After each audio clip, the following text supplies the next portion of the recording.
안녕하십니까. 이번에 다산 정약용의 애민과 개혁의 발자취를 기획하고 연출한 최무영입니다. 다산 선생은 생전에 500여 권의 책을 저술한 조선 후기 최고의 실학자이고 실용주의자 그리고 개혁가였습니다. 그분의 저서는 국민의 행복을 생각하는 애민 정신의 뿌리를 두고 있습니다.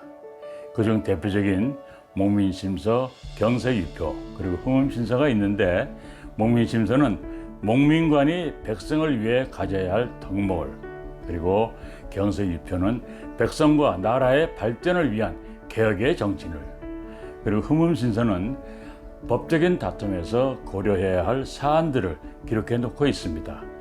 오늘날 우리나라의 세태와도 밀접한 연관성이 있는 내용입니다. 따라서 백성의 행복과 나라의 발전을 위해 노력하는 지도자들은 반드시 한 번씩 읽어보고 지도자로서의 지표로 삼기를 희망하면서 이 프로그램을 제작하게 되었습니다. 유익한 시간 되시길 바랍니다. 감사합니다.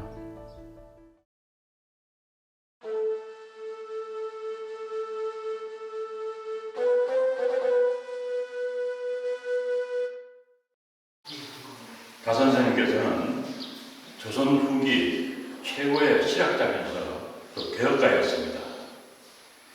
백성의 행복을 가장 중요한 그런 가치로 삼고, 선생님께서 직접 체험을 하면서 강조한 것이 바로 애민 정신이었습니다.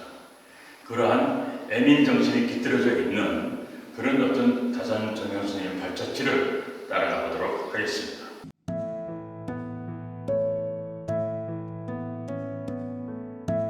경기도 남양주시의 마제는 물의 고장이자 조선 후기 최대의 실학자인 다산 정약용의 고향입니다.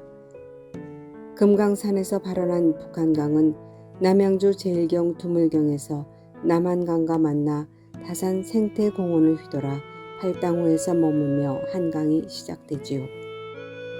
다산 생태공원은 한강이 휘돌아가는 정약용의 고향 강가에 다산의 자연사랑의 숨결을 느낄 수 있는 곳이죠.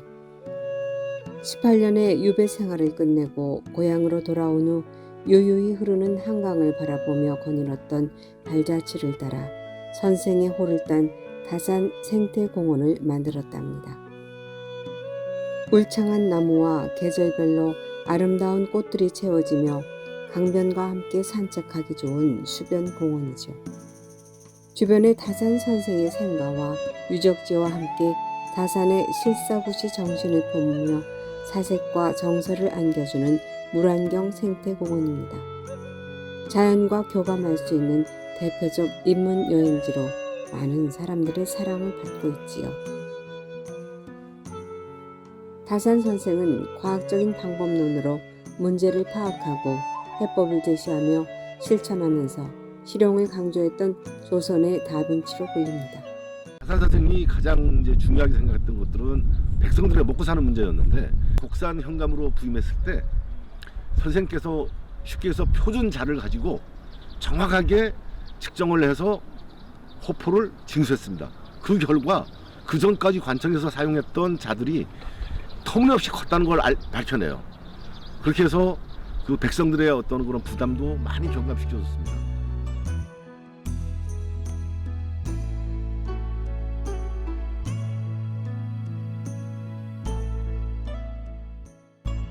백성을 소중히 여긴 다산 선생은 2012년에 유네스코 세계기념인물로 선정됐어요. 백성들의 삶을 윤택하게 하는 애민 사상의 발자취가 유네스코 이념과 일치했기 때문이었지요. 그의 애민주의는 민생의 안정이 가장 중요한 가치이자 근본 이념이죠. 학문은 실생활에 도움이 되어야 한다고 말씀하셨던 실학자이자 개혁가, 애민사상의 최고봉인 정약용 선생님의 생가 앞에 와 있습니다. 여유당이라는 현파는 노자의 도덕경에서 여해 약동석천 유해 약외사라이라는 글귀의 첫머리를 따서 여유당이라는 당어를 짓는데요.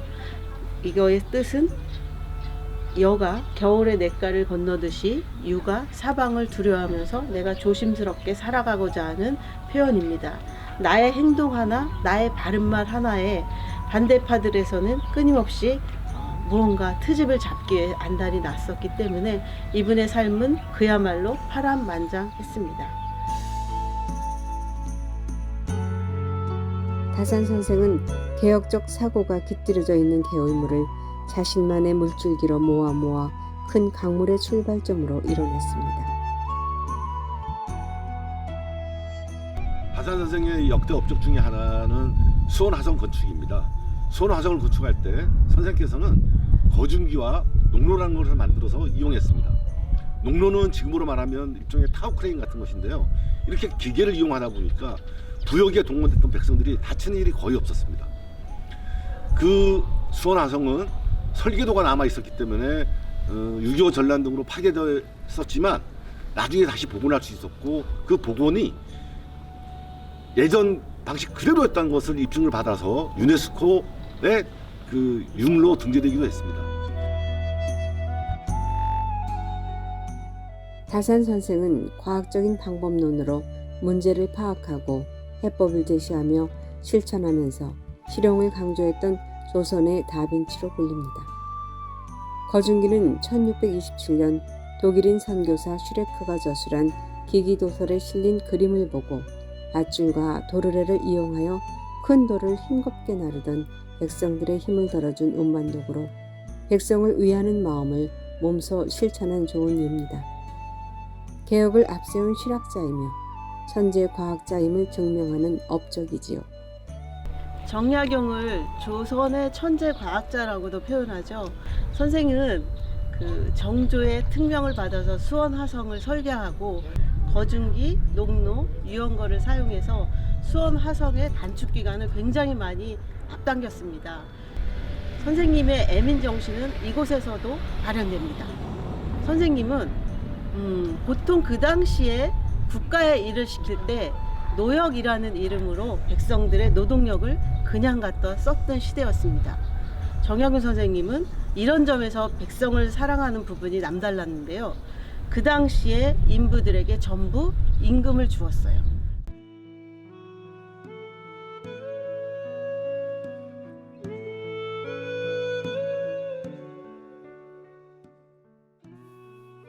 다산 선생의 대표적인 저서인 목민심서에서 강조한 애민과 개혁 정신이 녹아있는 선생님의 뜻이 잘 새겨져 있는 말씀이죠.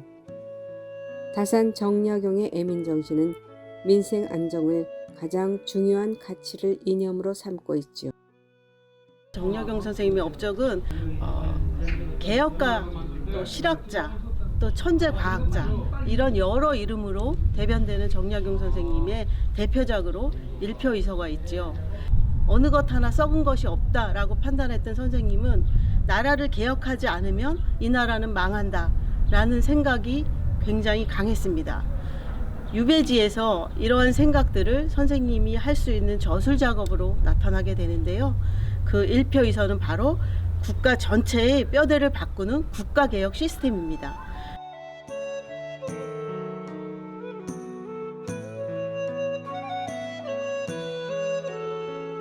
다산의 저서 경서의 유표에서 개혁의 불가피성을 강조한 문구입니다. 개혁은 곧 구습에 젖은 나라를 새롭게 하는 것으로 지금 우리의 현실과도 부합될 수 있는 마음에 와닿는 말씀이지요. 다산 선생님은 꺼지지 않는 불꽃 같은 실학사상을 실천하는 삶을 살았어요. 18년의 유배 생활을 통해 학문과 백성에 대한 사랑을 실학으로 완성했지요. 남양주의 다산 유적지는 200년 전 개혁을 외치던 다산 선생님의 쩌렁쩌렁한 목소리와 꼿꼿하고 검소한 모습이 그대로 보존되어 있는 생가 여유당에서 여생을 보내고 언덕 위의 소박한 모습으로 60여 년간 해로한 부부가 함께 고즈넉하게 안장돼 있어요. 현대 사회에서도 자신의 가치관에 반대되는 주장들을 잘 받아들이지 못하는 경우가 많은 것이 우리의 현실이지요. 그러나 현대 사회보다 개인의 이념에 대한 이해가 떨어지고 제재가 훨씬 더 많았던 조선 후기에서 다산 선생님께서 다양한 학문을 수용하고 자신의 생각을 접목한 실용 사상을 정립하는 놀라운 업적을 이뤄냈습니다. 지금이라도 그런 애민과 실용 사상을 받아들여 적용한다면 오늘날의 우리나라 정치 상황들이 보다 더 진취적이 되지 않을까 하는 생각을 가져봅니다. 정약용 선생님의 실학 정신과 애민 사상을 그대로 담아서 이곳 다산 생태공원을 조성했는데요. 선생님은 평소에 자연 속에서 있어야 생각에 걸림이 없이 툭 트인 생각을 가질 수 있다고 말씀하셨는데요. 인간이 자연을 보는 시각은 꽃을 꽃답게 봐주고 아름다움을 느낄 수 있는 많은 사람들이 있을 때 이 꽃은 더욱더 의미가 있는 것 같습니다. 다산 생태공원인 이곳에서 여러분들도 오셔서 한번 흠껏 취해보시는 시간 오늘 가져보시길 바랍니다.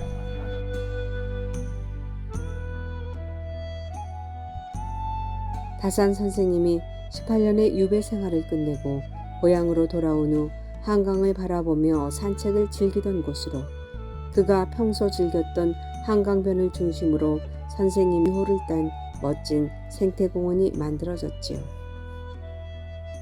주변에 다산 정약용 선생님의 생가와 유적지와 함께 계절별로 아름다운 꽃들로 채워져 선생님의 실사구시 정신을 품고 있는 사색과 정서를 안겨주는 대표적 인문 여행지 다산 생태공원입니다.